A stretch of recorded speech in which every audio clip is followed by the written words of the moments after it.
Imagine looking up at the night sky, thousands of stars, perfect silence. And for centuries, humanity believed one comforting thought: this is it. This is the full map of the universe. By the late 1700s, people thought the heavens were already understood. They believed the solar system was complete: the sun, the moon, Mercury, Venus, Earth, Mars, Jupiter, and Saturn. And that was supposed to be the end of the story, as if the sky had been fully conquered, as if the universe had already revealed every secret worth knowing. But on one cold night in England, the sky whispered something terrifying to a single man. You haven't seen everything. It was dark. Not the kind of dark you see in cities today, but a deep, ancient darkness, where the stars felt closer, sharper, more alive. In a quiet backyard, while the entire town slept, one man remained awake. Not because he couldn't rest, but because he was obsessed. He stood beside a strange, towering instrument, a telescope. But this telescope wasn't bought from a shop. It wasn't crafted by royal engineers. It wasn't a luxurious scientific device. This telescope was built by his own hands. Night after night, he had shaped it like a weapon, grinding mirrors, polishing metal until it shined like liquid silver, adjusting lenses until the universe became clearer than ever before. Because he believed something most people never dared to believe, that the sky still held hidden worlds. His name was William Herschel, and what makes his story even more unbelievable is this. He wasn't born an astronomer. He was a musician. Yes, before Herschel became famous for space, he lived among instruments, concerts, and music sheets. He performed, he composed, he conducted orchestras. But inside him, there was another kind of music, a silent melody that came from above. The stars were calling him, and Herschel listened, because some people live during the day, but others truly live at night, when the universe reveals itself. That night, Herschel wasn't casually stargazing. He was hunting, like a scientist with the patience of a predator. He was searching for double stars, cataloging objects, mapping the heavens piece by piece. He wanted to understand the shape of the cosmos. And then, something happened. In the telescope's view, he saw a small point of light, but it looked wrong. Not wrong in a bad way, wrong in a dangerous way. It wasn't sparkling like a normal star. It didn't look like a sharp dot. It looked like a tiny disk, a body, a real object. Herschel froze. He pulled his eye away, adjusted the telescope, looked again. It was still there. And the more he stared at it, the more his instincts screamed, "This isn't a star." Herschel's heart began to beat faster, because in astronomy, there are moments that separate a normal night from history. Most nights show you beauty, but rare nights show you a discovery. And that light felt like a door opening. He whispered to himself, "What are you?" So Herschel did what made him different from everyone else. He didn't glance and move on. He watched, for hours, then for nights, then for weeks. Because Herschel didn't trust excitement, he trusted evidence. At first, he assumed it could be a comet. That was reasonable. Comets were being discovered. New objects were appearing. But something about this one didn't fit. Its motion was too controlled, too smooth, too planetary. And slowly, Herschel began to realize the terrifying possibility. This wasn't passing through. This was orbiting, meaning it belonged to the solar system, meaning the solar system wasn't finished, meaning humanity had been wrong. Now imagine the weight of that thought. You are standing alone in the cold, holding a telescope you built with your own hands, and the sky is telling you, your world is smaller than reality. Because if that object was truly a planet, then every book was incomplete. Every star map was unfinished. Every scholar who claimed we know the heavens was suddenly embarrassed. And Herschel felt that power in his chest. Because he wasn't just observing the sky. He was rewriting it. That tiny disk of light was not just an object. It was a new world hiding in darkness. A world waiting for someone patient enough to see it. And William Herschel, on that night, was the first. By the end of this video, you'll understand something incredible.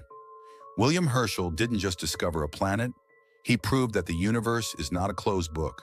It's a living mystery. And all it takes is one person, one telescope, and one night for history to expand forever. So stay with me, because in the next part, we'll reveal the moment Herschel confirmed the impossible, a brand new planet beyond Saturn. Before William Herschel became famous for discovering a planet, before kings honored him, before his name entered the history of astronomy, he was simply a man with two impossible identities, a musician and a future cosmic explorer. William Herschel was born in 1738 in Hanover, in what is now Germany. His early world wasn't filled with telescopes or star charts, it was filled with music. His father worked as a musician in a military band, and William grew up surrounded by instruments, rhythm, and discipline. From a young age, he learned how to listen carefully, not just to melodies, but to patterns. And that detail matters because Herschel's mind was trained in a way most scientists never were. Music teaches you to recognize structure, harmony, mathematics hidden inside sound, and Herschel would later apply that same mindset to the stars. But his life changed when war arrived. In the mid-17th century, Europe was unstable, and Hanover was threatened. Herschel left his homeland as a young man and traveled to England, searching for safety and opportunity. He arrived with no scientific reputation, no high status, no wealthy background, only talent. And so he built a new life as a professional musician. He played the oboe, violin, and organ. He composed music. He performed. He even worked as a music teacher and conductor. To the world, Herschel looked like someone destined for a quiet artistic career. But the truth was, he couldn't stop looking upward, because Herschel was obsessed with questions that music couldn't answer. What is the universe made of? How far do the stars go? What lies beyond what we can see? At night, after concerts and lessons, Herschel would leave the human world behind and enter the darkness of the sky. He began studying astronomy on his own, reading books, learning mathematics, trying to understand how telescopes worked. But here's the problem. In the 1700s, telescopes were expensive. The best instruments belonged to royal observatories and elite scientists. Herschel was not elite, so he did something almost insane. He decided to build his own. Imagine the mindset required for that.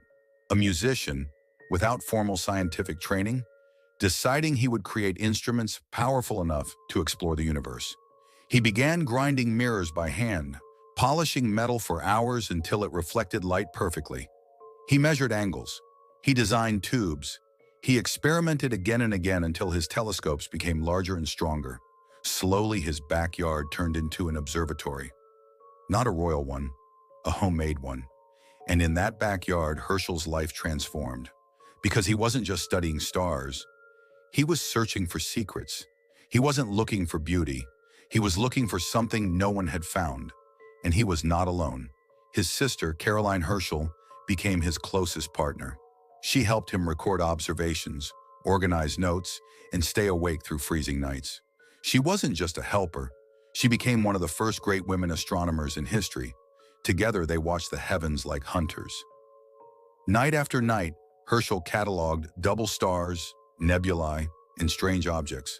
He treated the sky like a map waiting to be completed. And that's the most important truth about who Herschel was. He wasn't born into science. He built his way into it, with patience, with obsession, with discipline stronger than comfort. Herschel proved something that still inspires scientists today. You don't need a throne to change history. You don't need a palace. You don't even need permission. Sometimes all you need is the courage to build your own eyes and stare into the darkness longer than anyone else. Because that is exactly what William Herschel did. And one night, the darkness answered him. On the night of March 13, 1781, the sky looked normal. Quiet, cold, endless. Most people in England were asleep, unaware that history was about to expand. But in a backyard observatory, under the same stars, one man was awake. William Herschel. He wasn't a royal astronomer. He didn't work for a great university. He wasn't surrounded by scientists and assistants in a grand dome. He was a former musician, standing beside a telescope he built with his own hands. And that detail matters, because this discovery did not happen in a palace. It happened in silence, in determination, in obsession. Herschel aimed his telescope toward the constellation Gemini. He wasn't searching for a planet. He was cataloging stars, especially double stars, trying to map the heavens like a giant puzzle. But then he noticed something strange, a point of light that didn't behave like a star. It wasn't a sharp dot. It looked slightly round, like a tiny disk. Herschel blinked, adjusted the focus, looked again. The object remained, and the more he stared, the more his instincts whispered, "This is different." At first, Herschel assumed it was a comet. That was the safest conclusion. Comets were known to appear unexpectedly, and astronomers often discovered them. So Herschel recorded the object's position carefully, and then he did what made him dangerous to the universe. He returned the next night. The object had moved. Not much, but enough. And that movement confirmed it wasn't a normal fixed star. Herschel watched again, and again, and again. Over the following nights, the object kept moving. But unlike most comets, it didn't show a dramatic tail. It didn't race across the sky like a visitor from deep space. Its motion felt controlled, smooth, almost planetary. That's when the confusion turned into tension. Because if it was not a comet, then what was it? Herschel sent his observations to the scientific world. Soon, other astronomers across Europe began tracking the object too. And then came the moment that shocked everyone. Mathematicians calculated its orbit. They expected a comet's path, long, stretched, unpredictable. But the orbit didn't match a comet. Instead, it formed something impossible, a near-circular orbit, an orbit that belonged to a planet. The conclusion was terrifying. It was a new planet beyond Saturn. For the first time in modern history, a planet had been discovered. Not from ancient myth, not from naked-eye tradition, but through technology and patience. It was a victory for observation over assumption, and suddenly the solar system became larger than humanity had ever believed. Until that night, the known planets ended at Saturn. Saturn was the border, the final wall of the heavens. But Herschel's discovery shattered that wall, because if a planet could hide beyond Saturn, what else was hiding? That single discovery changed the psychology of science forever. It proved the universe was not finished, that the sky still contained secrets waiting to be hunted. And for William Herschel, life changed overnight. He became famous across Europe. Kings and scholars praised him. The scientific world welcomed him like a hero. And the telescope, once just a tool of curiosity, became a key to unlocking new worlds.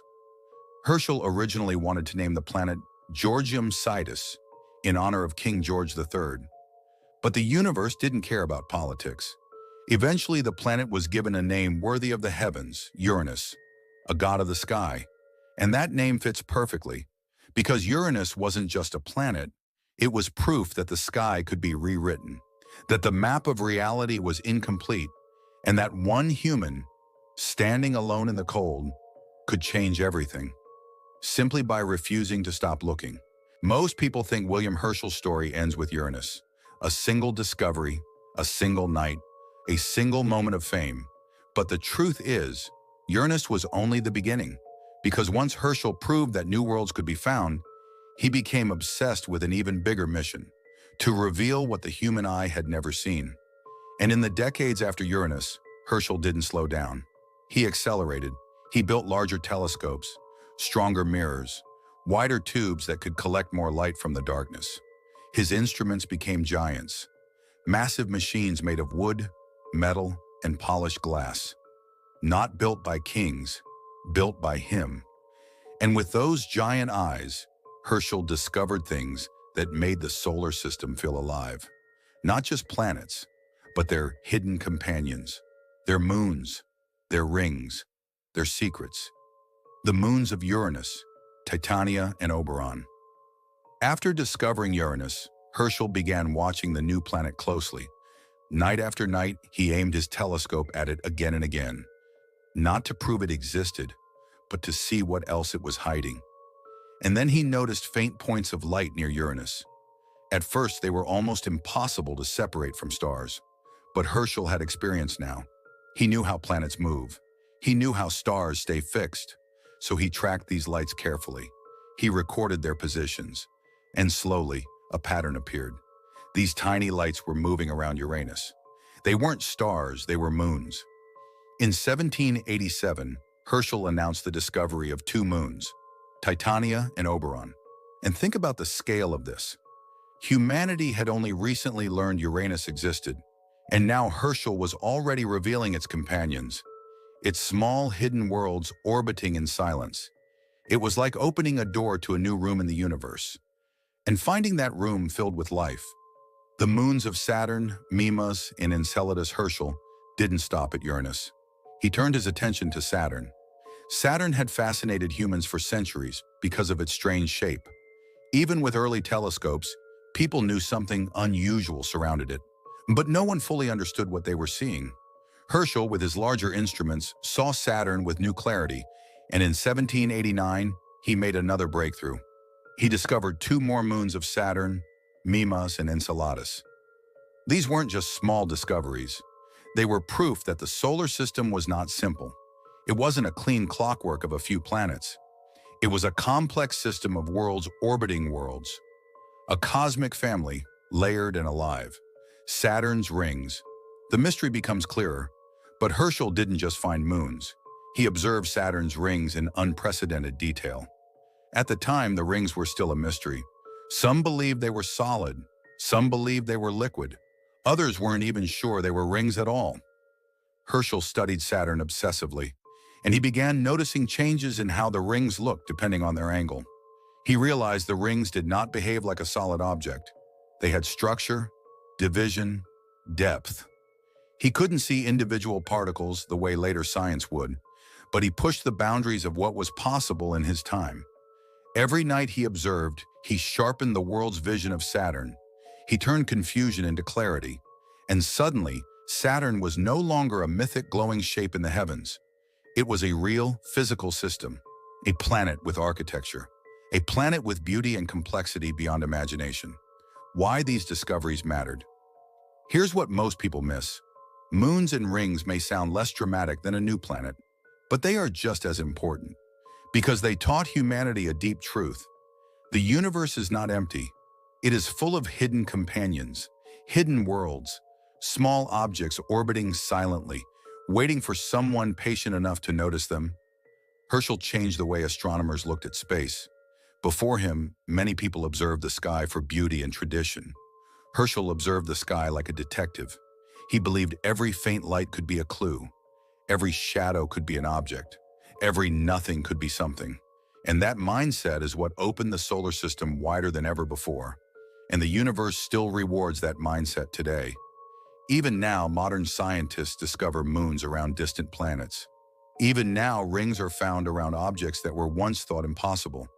And it all connects back to Herschel's era, when one man proved that even the darkness has structure.